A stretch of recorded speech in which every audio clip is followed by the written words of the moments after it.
अब ये वर्ड मैंने इतने वीडियोस में देखे हैं, मार्केट क्रैश कर गई, जैसे आप कहते हैं स्टॉक मार्केट क्रैश कर गई। तो वो उस दिन पर्टिकुलरली उस दिन या उस इवेंट की वजह से जंग हुई है, उसकी वजह से मार्केट क्रैश कर गई। उसका मतलब ये नहीं है कि मार्केट दोबारा उठेगी नहीं। जो हमें फोरसीएबल फ्यूचर नज़र आता है, वो जो हाइप थी, वो जो बबल था, वो बबल और वो हाइप तो गई। तकरीबन पिछले जब से जंग हुई है 1 लाख बुकिंग्स कैंसिल हुई हैं। अब ये भी मैंने टाइटल पढ़े हैं कि जी best time to buy property in Dubai. Buyer कितने हैं और बेचने वाले कितने हैं, उससे ये डिटरमिन होगा कि प्राइस कौन सी है। करेक्शन 20% होती है, 30% होती है, या 40% होती है। औज़ुबिल्लाहिमिनश्शैतानिर्रजीम, बिस्मिल्लाहिर्रहमानिर्रहीम।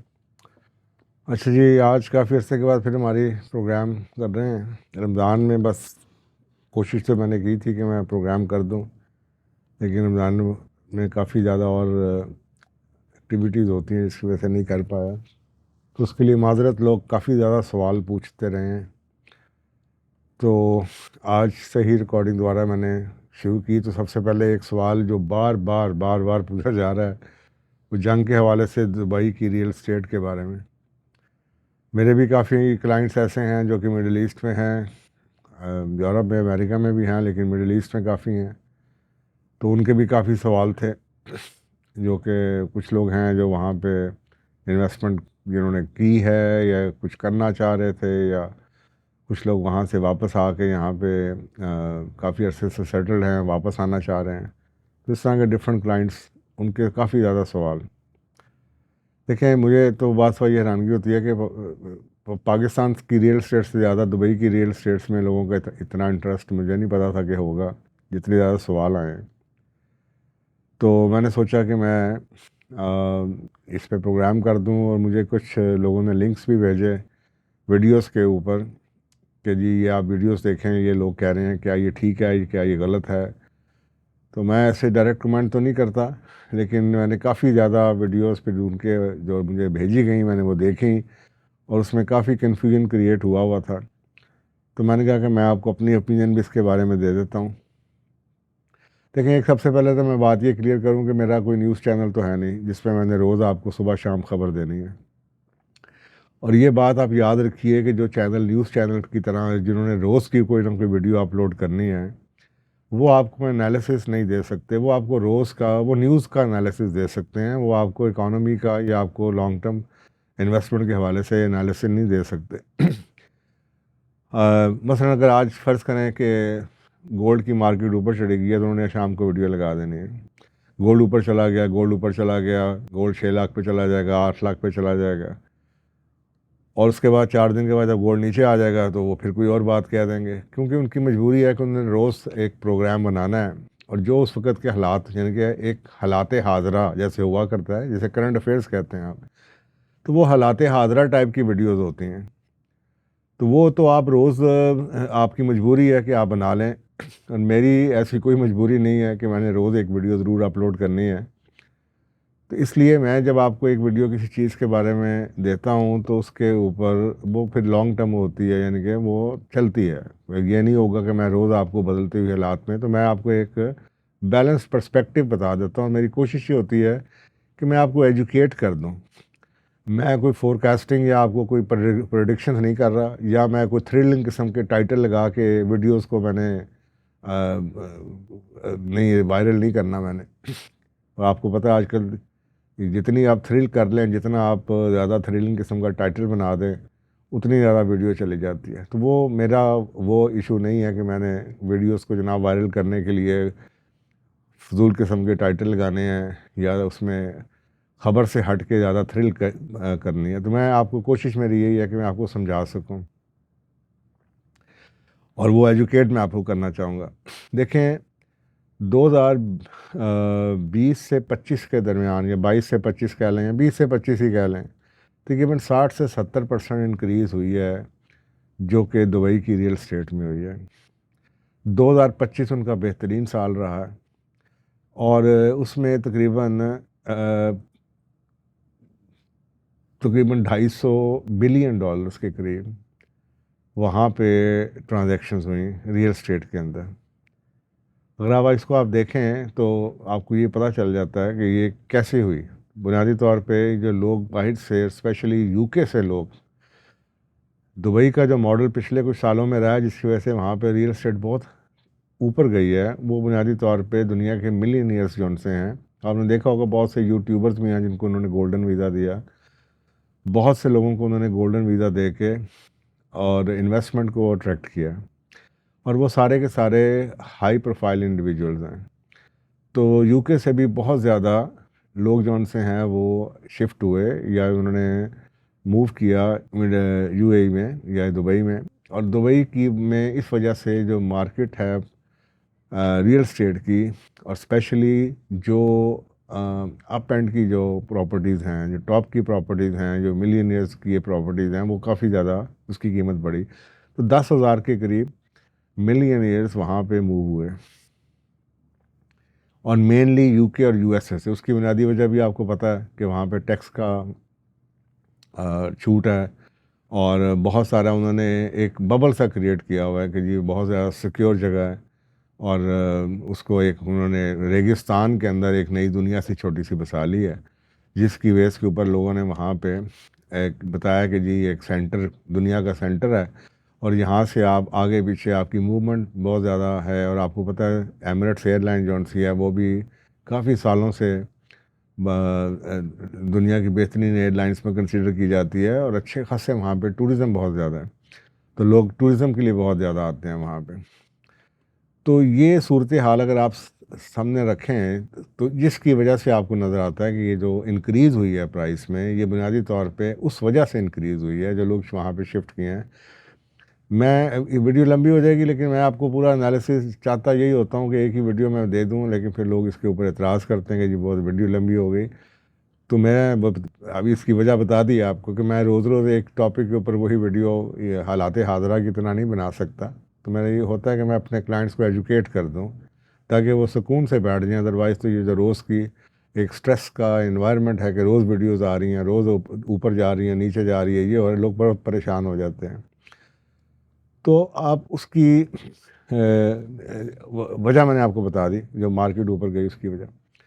अच्छा, दूसरी दूसरी तरफ आप ये देखें कि दुबई के अंदर ऑलरेडी एक ट्रेंड शुरू हो चुका हुआ था 2 सालों से, और वो ये था कि मिडिल क्लास के लिए, यानी कि जो वर्किंग पॉपुलेशन है वहाँ की, जो डॉक्टर्स हैं, इंजीनियर्स हैं, लेबर है, टूरिज़्म में काम कर रहे हैं, होटल इंडस्ट्री में लोग काम कर रहे हैं, इंजीनियरिंग में काम कर रहे हैं, कंस्ट्रक्शन में काम कर रहे हैं, वो ऑलरेडी कंप्लेन कर रहे थे कि जी जो मेरे पास काफ़ी क्लाइंट्स ऐसे हैं जो कई सालों से वहाँ पे रह रहे थे, और वो कह रहे थे जब से ये महंगाई दुनिया में आई, दुबई में भी बहुत ज़्यादा महंगाई हो गई, और दुबई दुनिया के यानी कि मिडिल में कहीं कुछ नंबर पे वो कंट्री होता था। यानी कि आप ये समझ लें कि महंगे महंगे तरीन जो शहर हैं उसके अंदर वो दुबई मिडिल में आता था। अब दुबई टॉप के महंगे तरीन शहरों में आ चुका हुआ है। यानी कि वहाँ पे जो कॉस्ट ऑफ लिविंग है वो बहुत ज़्यादा बढ़ चुकी है। तो अपार्टमेंट्स के रेंट ही बहुत बढ़ गए हैं। यानी कि एक साल के अंदर सिर्फ 2025 के अंदर वहाँ पे तकरीबन 20 से 25% रेंट बढ़े हैं। उसकी वजह मैंने आपको बता दी है, बहुत ज़्यादा टूरिज़्म, और बहुत ज़्यादा वहाँ पे पैसा जो आया है, इन्वेस्टमेंट जो आई है, जो बाहर के मिलियनेयर यहाँ पे जिन्होंने इन्वेस्ट किया। अच्छा, ये जो लोग हैं जो कि क्लाइंट्स मेरे भी हैं काफ़ी ज़्यादा, जिनमें जो कि पढ़े लिखे लोग हैं, प्रोफेशनल्स हैं, जिनसे एक मुल्क की इकॉनमी चलती है। मुल्क की इकॉनमी मिलियन से नहीं चलती। वो जितने भी लोग हैं बैंकों में काम कर रहे हैं, कंस्ट्रक्शन में काम कर रहे हैं, टूरिज़्म में काम कर रहे हैं, होटल इंडस्ट्री में काम कर रहे हैं, एयरलाइंस में काम कर रहे हैं, ये पढ़े लिखे लोग हैं, इंजीनियर्स हैं, डॉक्टर्स हैं, अकाउंटेंट्स हैं, प्रोफेशनल्स हैं, हर फील्ड के प्रोफेशनल्स हैं, मार्केटिंग के हैं, सेल्स के हैं, क्वालिटी के फील्ड के हैं, मैनेजमेंट के से रिलेटेड हैं। ये पहले ही कंप्लेन कर रहे थे कि जी बहुत ज़्यादा वहाँ पे कॉस्ट ऑफ लिविंग बढ़ चुकी है, और इन्होंने ऑलरेडी ही उस मुल्क में से कई लोगों ने मेरे तक कई बातें ऐसी हैं, मेरे तकरीबन 4-5 क्लाइंट्स ऐसे हैं जो पाइपलाइन में हैं, जो इस जंग से पहले ही पाकिस्तान में शिफ्ट होने की तैयारी कर चुके हैं, या उनमें से 1-2 फैमिलीज ऐसी हैं जो ऑलरेडी अपनी फैमिलीज पाकिस्तान में भेज चुके हैं, इसी वजह से कि जी अब कॉस्ट ऑफ लिविंग वहाँ पे बहुत बढ़ चुकी है। तो वहाँ पे सेविंग्स नहीं है, बच नहीं रहा कुछ।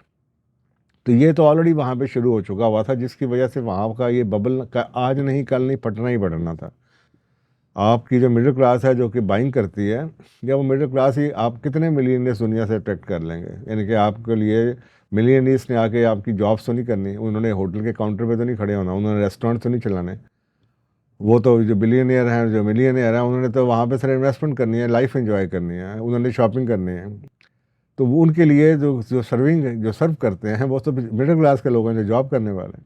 तो जब वो जाएंगे तो साफ ज़रा है कि वो बबल ऑलरेडी फटना था वहाँ से, कि आप पूरे मुल्क के अंदर अगर सारे के सारे आप अरबपति लोगों को रख लेंगे तो काम कौन करेगा, वो अदारे कैसे चलेंगे।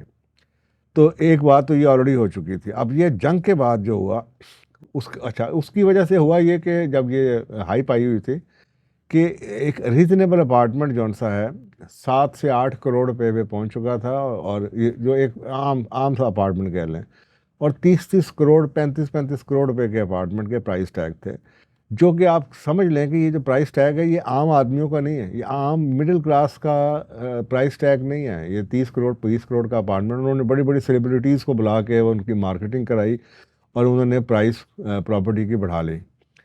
तो वो एक तरह से दुनिया को ये प्रेजेंट किया गया कि this is the safest place on the earth. दुनिया में सबसे ज़्यादा, दुनिया में सबसे बेहतरीन और सबसे सेफ और सबसे क्वालिटी की जगह है और क्वालिटी लिविंग है। तो उसकी वजह से जब लोग आए हैं तो वो कीमतें बहुत ज़्यादा बढ़ गई, यानी कि एक तरह से प्रीमियम प्राइसिंग हो गई। अब ये जो प्रीमियम प्राइसिंग 30-40%, यानी कि एक चीज़ है उसकी असल वैल्यू है, फ़र्ज़ करें 60% पे आप इसका कोई वैल्यू लगा दें कि ये एक 60 लाख रुपये आप फ़र्ज़ करें किसी चीज़ की, एक अगर टोटल वैल्यू 1 करोड़ है तो 60 लाख रुपये उसकी एक ओरिजिनल बनती है, यानी कि उसकी वैल्यू बनती है। लेकिन प्राइस उसकी पहुंच चुकी है 1 करोड़ पे। अब ये जो 30-40% ऊपर जा चुका है ये प्रीमियम प्राइसिंग है।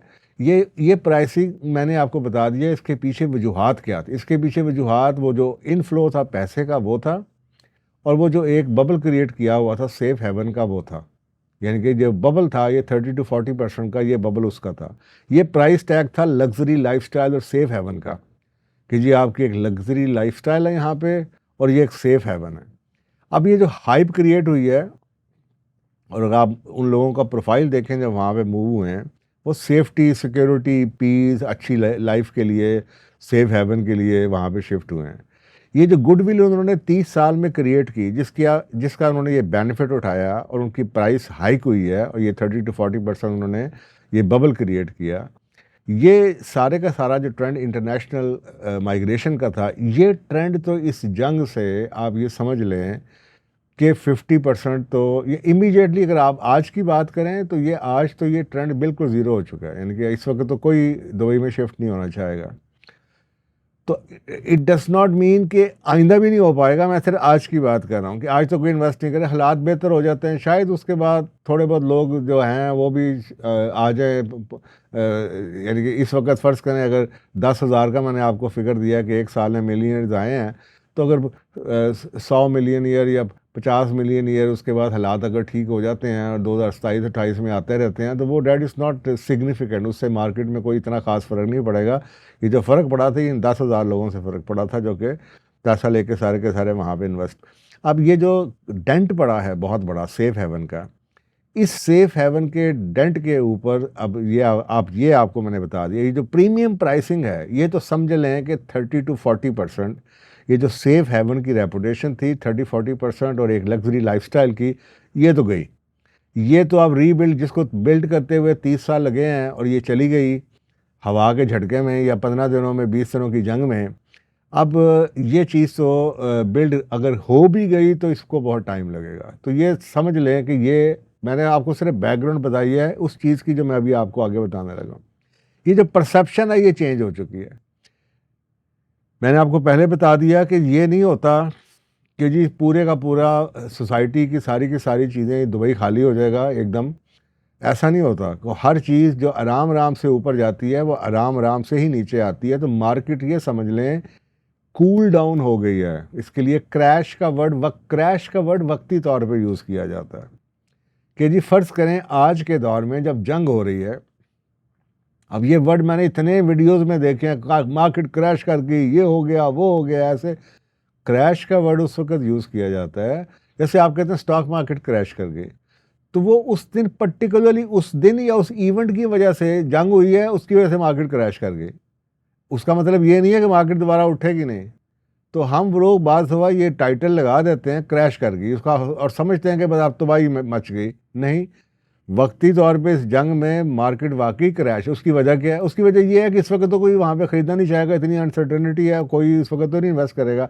और ना ही वो लोग अमीर ज़्यादा जिन्होंने वहाँ पे करोड़ों की प्रॉपर्टी ख़रीदी हुई है, वो इतने भूखे नहीं हैं या वो इतने कैश टाइट नहीं हैं कि वो इस डेस्परेशन में इस वक्त अपनी प्रॉपर्टी को बेचें।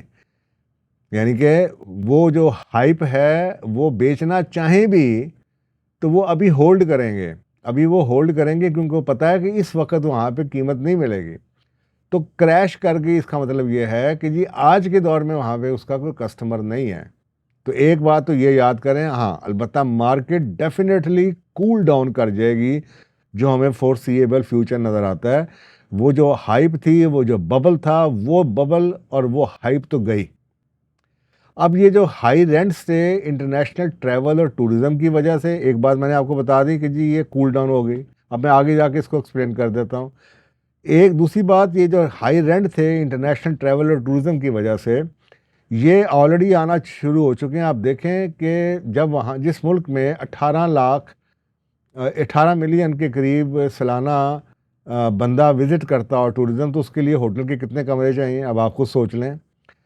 जो अब तक क्रेडिबल इंफॉर्मेशन आई है उसके मुताबिक तकरीबन पिछले जब से जंग हुई है 1 लाख बुकिंग्स कैंसिल हुई हैं। 1 लाख बुकिंग, फ़र्ज़ करें एक बुकिंग में एवरेज लगा लें कि 2, ये भी तो हो सकता है कि एक बुकिंग के अंदर 5-5 कमरे भी हों, 3-3 कमरे भी हों, कॉन्फ्रेंसेस भी होती हैं लोगों की। लेकिन आप एक एवरेज लगा लें कि जी 1 लाख बुकिंग का मतलब है कि जी 2 कमरे सब ने एवरेज पे लिए, मतलब 2 लाख कमरे की बुकिंग कैंसिल हो गई। अब 2 लाख कमरों की बुकिंग कैंसिल होने का मतलब क्या है कि 2 लाख कमरे जो वहाँ पे किराए पे चढ़ने थे वो नहीं चढ़े होटलों में।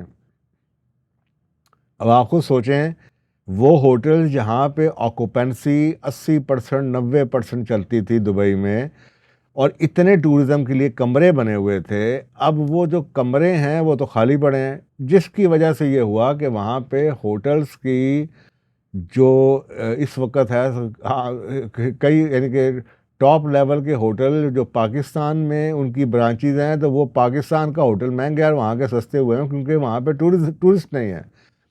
अब वो जो फिक्स्ड कॉस्ट है होटलों की वो कौन बियर करेगा? तो साफ ज़रा उन्होंने उधर सेल लगाई हुई है, इनके वहाँ पे कम से कम भी 30-30, 40-40, 50-50% रेंट कम हुए हैं इस वक्त होटल्स के रेंट। तो tourism for the time being almost dead है। अच्छा, अब इसके बाद ये जो मैंने आपको पीछे बताया कि कूल डाउन मार्केट हो जाएगी और क्रैश वक्ती तौर पे की है, लग ये रहा है कि ये जो बबल था जो मैंने आपको बताया 30-40% का, ये आहिस्ता आहिस्ता ये 20-40% के दरमियान ये जो बबल है ये करेक्शन हो जाएगी वहाँ पे। ये जो बबल है ये ख़त्म हो जाएगा, और ये जो थ्रेट है, जब ये वार ख़त्म हो जाएगी तो आपको लगेगा कि आहिस्ता आहिस्ता प्रॉपर्टी की जो डिमांड थी वो कम होती जाए। और जब मैं इसकी कूल डाउन की बात कर रहा हूँ 30-40%, ये मैं उस प्रॉपर्टी की बात कर रहा हूँ जो तैयार प्रॉपर्टी है, जो घर वहाँ पे जो अपार्टमेंट्स लोगों ने लिए हुए हैं। ये प्रॉपर्टी की जो कीमत थी वो आहिस्ता आहिस्ता आपको लगेगा ये कम हो जाएगी, ये कूल डाउन होती चली जाएगी। डिपेंड करता है, और जब ये कूल डाउन का मतलब होता है, मैंने आपको एक फिगर तो दे दिया 20-40% का, लेकिन ये डिपेंड किस पे करता है? ये सप्लाई और डिमांड पे करता है। तो साफ ज़रा है कि जब वहाँ पे इतना, कोई फ़र्ज़ करें अगर कोई बेचना ही नहीं चाह रहा या सारे के सारे अपार्टमेंट अज्यूम कर लें, तो फिर तो साफ ज़रा है वो कम नहीं होगी। लेकिन साफ ज़रा कुछ लोग वहाँ से शिफ्ट आउट होना चाहेंगे। कुछ लोगों ने इन्वेस्टमेंट की होगी, घर खरीदे होंगे, रेंट पे दिए होंगे, वो बेच के वापस जाना चाहेंगे। तो अब वो बायर कितने हैं और बेचने वाले कितने हैं, उससे ये डिटरमिन होगा कि प्राइस कौन सी है। करेक्शन 20% होती है, 30% होती है, या 40% होती है।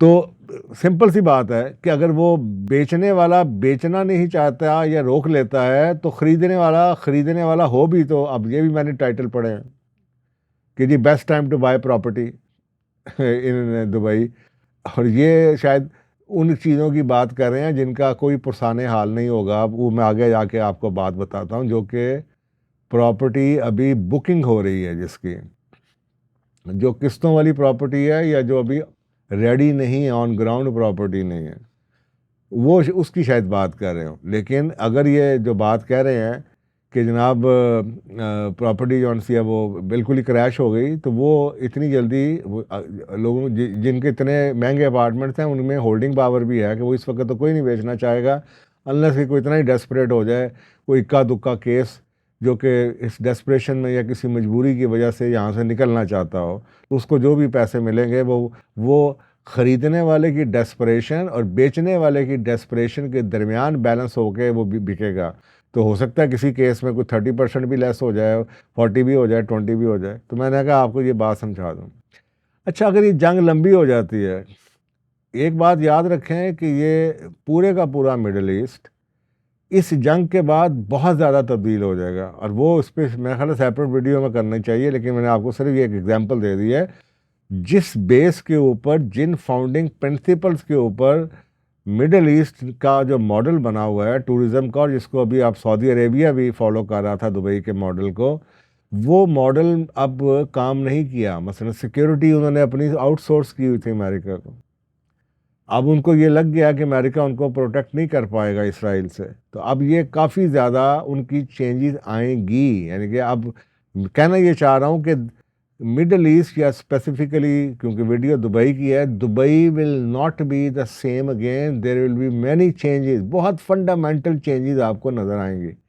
जैसे अभी आपको नज़र आ गया कि दुबई जैसे मुल्क के अंदर जहाँ पे बड़ा ओपननेस का माहौल उन्होंने बताया हुआ था, अब इस वक्त जो लोग वीडियो बना रहे हैं उनको भी पकड़ पकड़ के अंदर किए जा रहे हैं, ताकि उनका जो ब्रांड इस्टेब्लिश किया उन्होंने, दुबई एज अ ब्रांड जो इस्टेब्लिश किया पूरी दुनिया के अंदर, अगर वो वीडियोस चली गई कि इमारतों के अंदर और अपार्टमेंट्स के अंदर जनाब धमाके हो रहे हैं और ड्रोन्स लग रहे हैं, तो वो सोचें कि दुनिया में कितना क्यास क्रिएट हो जाएगा, और दुबई की जो 30 साल की मेहनत है वो ज़ाया हो जाएगी। तो उन्होंने उसके ऊपर लोगों को 8-8 साल कैद कर रहे हैं, पकड़ रहे हैं, और जनाब वो बिल्कुल पाबंदी लगाई है, वीज़े उनके कैंसिल किए जा रहे हैं। तो ये पैनिक जौन सा है, ये आपको इस चीज़ का सबूत बता रहा है कि वो उधर क्या हालात हैं। तो Dubai will not be the same.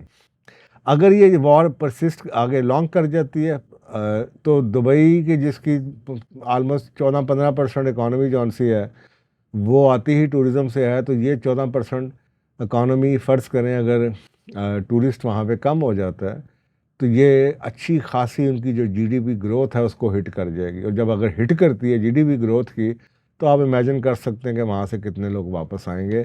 जब उनके वहाँ पे टूरिज़्म, होटल, रेस्टोरेंट्स जो सारे के सारे टूरिस्ट पे चलते हैं, वो चीज़ें बंद होंगी, तो वो क्या हालत होगी। वो खैर उस पर मेरा खैर एक नई वीडियो बनाने की ज़रूरत है। तो अगर ये जंग ऊपर चली जाती है तो प्रॉपर्टी जौन सी है वो थोड़ी सी, आपको मैंने बता दिया, 40% तक भी डाउन जा सकती है। तो ये बात हो गया।